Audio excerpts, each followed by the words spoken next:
Assalamualaikum warahmatullahi wabarakatuh. Semoga dalam keadaan sehat walafiat. Sebelum kita mulai pembelajaran, saya mengingatkan untuk absen mingguan kita.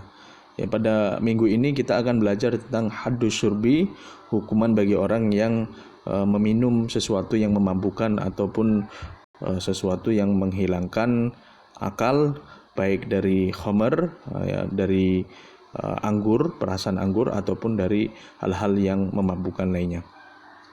Para ulama ada yang mengatakan sebagai haddu syurbil khamr, hukuman bagi orang yang meminum khamr saja. Tetapi ada juga yang umum, artinya menamakannya dan umum. Jadi nggak cuma khamr saja. Karena hari ini banyak yang memabukkan selain khamr, ya, yaitu haddus sakar, hukuman bagi orang yang meminum sesuatu yang memabukkan. Nah, kenapa hal ini dilarang di dalam Islam? Karena sesuatu yang memabukkan atau menghilangkan akal ini, ya, ini diantara tiga. Satu, karena ada bahaya, lidororiha. Kemudian ada najasah, karena ada sifatnya najis. Kemudian hal tersebut adalah ini memabukkan, ya, menghilangkan akal. Makanya hal ini dilarang di dalam Islam, ya. Jadi Islam sangat menjaga sekali akal manusia, salah satunya dengan melarang seseorang untuk meminum minuman yang dapat menghilangkan akalnya.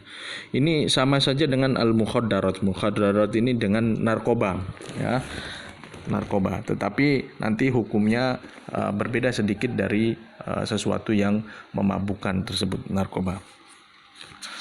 Secara pengertian, al-khamr wal muskarat, ya, sesuatu yang memabukkan atau khamr, secara bahasa artinya asatar, menutupi. Ya, kenapa disebut dengan khamr? Karena itu adalah menutupi akal, ya. Secara istilahan, al-khamr itu adalah al-muskir min asiril inab bil ijma. Nah, secara sepakat ulama mengatakan khamr ini yang dari anggur. Ini kalau secara sepakat. Tetapi sebagian yang lain mengatakan bahwasanya ismul khamr, bahwasanya nama khamr ini juga mencakup hal-hal selain daripada anggur yang memabukkan. Artinya secara umum, ya. Kemudian al-wasfu asyar'i lil khamr. Hukumnya bagaimana sih sifatnya syariat al-khamr wal muskarat ini, ya, yang memabukkan tersebut, muskirat, ya. Inna syurbal khamri wal muskirat haramun, ya. Sesungguhnya minum tersebut hukumnya haram, ya, dan termasuk dosa besar. Bahkan dikatakan dalam buku ini disebut dengan ummul kabair, sebagai induknya dosa besar. Karena kenapa? Karena setelah minum itu terkadang banyak melaksanakan dosa-dosa besar yang lainnya. Contohnya dengan mabuk bisa membunuh, berzina, mencuri, dan lain sebagainya, merampok. Ya, kita kenal dengan cerita-cerita setelah orang mabuk, habis itu membunuh, memperkosa, dan lain sebagainya, ya. Kemudian ini diharamkan fisanah as-saniyah, di tahun kedua setelah hijrah, setelah perang Uhud. Wahia muharramatun fi kulli millah. Sebenarnya minum khamr ini semua agama ini melarang. Nggak ada agama yang membolehkan, ya, secara ajaran. Ya, kalau aplikasinya orang-orang ini, ya, berbeda, bertentangan, sejatinya bertentangan dengan keyakinan agama dimanapun, ya. Dan khamr ini istilahnya ada dalil qat'iyah, ya, dalil-dalil yang pasti, ya, baik Al-Qur'an maupun As-Sunnah dan ijma, ya. Dan langsung diketahui keharumannya dari agama. Dan orang yang istilahnya tidak meyakini bahwasanya khamr itu adalah haram, maka dia itu sudah kafir. Berbeda dengan orang yang meminum, tetapi dia meyakini kalau khamr itu adalah haram, ya. Kemudian dalil-dalilnya ini, ya, muladillah banyak, ya, dengan kitab Al-Quran maupun Sunnah maupun ijma ataupun makul secara rasional, ya. Pertama, Alkitab ini bisa kalian baca dalam surat Al-Maidah ayat 90 sampai 91 yang berbunyi, ya ayyuhalladzina amanu innamal khamru wal maisir wal ansabu wal azlamu rijzum min amali syaitan fajtanibuhu la'allakum tuflihun, ya. Nah, ini bisa kalian baca dalam Al-Maidah ayat 90. Kemudian sunnah. Sunnah banyak ya di sini. Ada diriwayatkan dari Aisyah, kullu syarabin askara fahuwa haram. Setiap minuman yang memabukkan maka hukumnya haram. Kemudian dari Sa'ad, anhakum an qalilin ma askara kathiruhu, ya. Kemudian dari Jabir, ma askara kathiruhu fa qaliluhu haram. Yang banyaknya memabukkan maka sedikitnya juga haram. Kemudian ijma' seluruh ulama umat muslim bahwasanya khamr ini adalah haram. Kemudian secara rasional, ya, bahwasanya ini akan menghilangkan akal. Dan akal ini kalau sudah hilang, ini sangat dijaga sekali oleh agama. Agama sangat menjaga supaya tidak hilang akalnya, ya, karena akal ini adalah salah satu 5 hal yang penting yang harus dijaga dalam Islam. Kemudian syaratnya ini, ya, rukunnya ada 3, dan syarat tersebut setiap rukun ada syarat-syarat tertentu. Rukunnya yaitu asyarib yang meminum, kemudian asyurbu, ya, minumnya, wal masyrub, minumannya.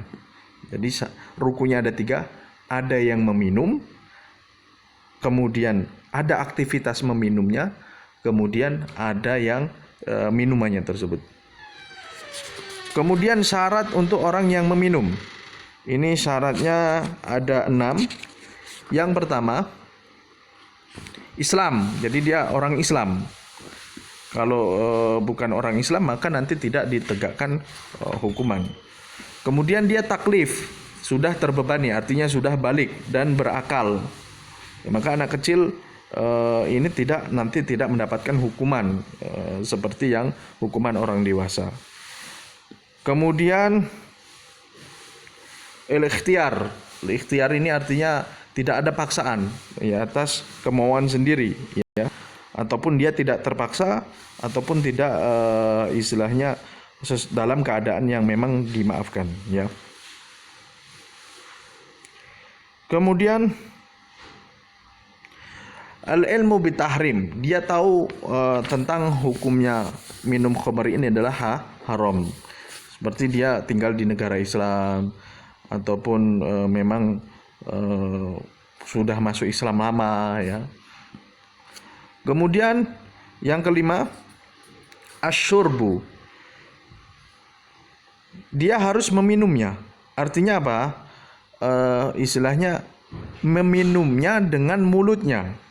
Berbeda nanti dengan huknah, disuntik, ataupun dengan pewangi-pewangian di hidung, itu kan nggak diminum, ya. Ataupun memakan daging yang dimasak dengan khamr tersebut, ataupun dengan dan lain sebagainya. Jadi selanjutnya dia harus ada meminumnya, ya. Kemudian al-muskir, ya. Jadi selanjutnya yang diminum tersebut, ya, ini adalah minuman yang memang memabukkan, ya. Jadi bukan minuman yang tidak memabukkan. Apapun namanya, apapun bentuknya, dari pabrik manapun, ya. Sekarang ini kan banyak model-modelnya yang memabukkan, bukan hanya anggur saja, ya, dari bahan apa saja, buah-buahan apa saja, tumbuh-tumbuhan apa saja bisa memabukkan. Dan kalau sudah sampai memabukkan, ya, maka ini harus dilaksanakan hukuman haddus syurbi.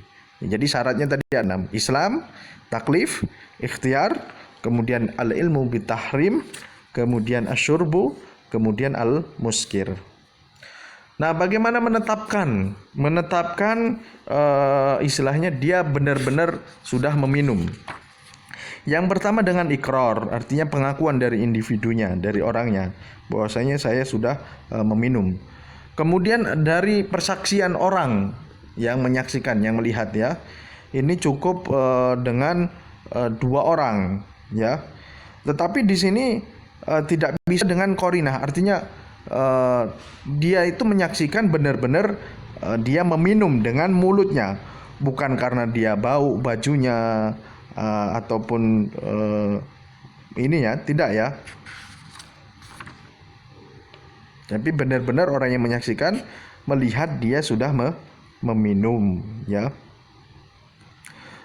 Ataupun dengan bau, ini tidak boleh. Ataupun tiba-tiba dia muntah dengan ini ya, ini tidak boleh ya. Ataupun dia berjalan lenggang-lenggong, kan belum tentu karena meminum ya. Baunya kan belum tentu karena dia meminum. Siapa tahu dia bersenggolan dengan orang yang meminumnya. Kemudian hukuman bagi orang yang meminum ya. Hukumannya yaitu arbauna jaldah, dicambuk sebanyak 40 kali. Baik dia setelah meminum mabuk ataupun setelah meminum tidak mabuk. Pokoknya kalau sudah masuk ke dalam mulutnya, maka hukumannya dicambuk ya. Dan Rasulullah SAW mencambuk 40 kali, Abu Bakar 40 kali, Umar juga ini juga mencambuk juga ya. Kemudian bagaimana mencambuknya, memukulnya? Bisa dengan cambuk atau dengan tangan ataupun dengan sandal ya, sandal yang memang ini, ataupun dengan baju yang diikat ujungnya ya, sehingga bisa untuk memukul. Kemudian mana lagi? Langsung saja ya, domanul mahdud, ini ada perkara-perkara. Kalau yang mencambuk kemudian dia ini meninggal yang dicambuk tersebut, maka imam yang mencambuknya tersebut tidak bertanggung jawab. Kemudian bagaimana kalau ditambah hukumannya, kok dicambuk 40 kali tidak jera umpamanya ya. Cambukannya tidak bertambah, tetapi imam boleh melakukan takzir ya, melakukan takzir. Yaitu dengan apa? Dengan menambahi hukuman, tetapi bukan cambukan yang memang ada maslahat di sana. Kalau memang tidak ada maslahat, maka tidak boleh. Ya, tapi cambukannya tidak bertambah, ya, tetap 40 kali. Kemudian pembahasan terakhir yaitu hukumatul muqaddarat, hukuman bagi orang yang narkoba. Ini apapun bentuknya, ya. Karena kenapa? Ini menghilangkan akal, ada bahaya besar, kemudian ada penyakit yang didatangkan dari tersebut. Maka orang yang meminum mukhadarat, narkoba, tidak tidak dicambuk seperti hadus surbi, tetapi hukumannya adalah takzir. Ya. Hukumannya adalah takzir, bukan hadus surbi. Hadus surbi tadi yang memang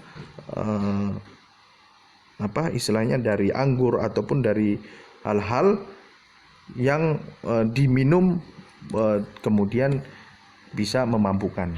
Kan terkadang minuman-minuman narkoba ini tidak diminum, mungkin disuntikkan dan lain sebagainya, ya. Ini saja untuk pembahasan pagi ini. Kita akan ketemu lagi di minggu depan. Syukran, wassalamualaikum warahmatullahi wabarakatuh.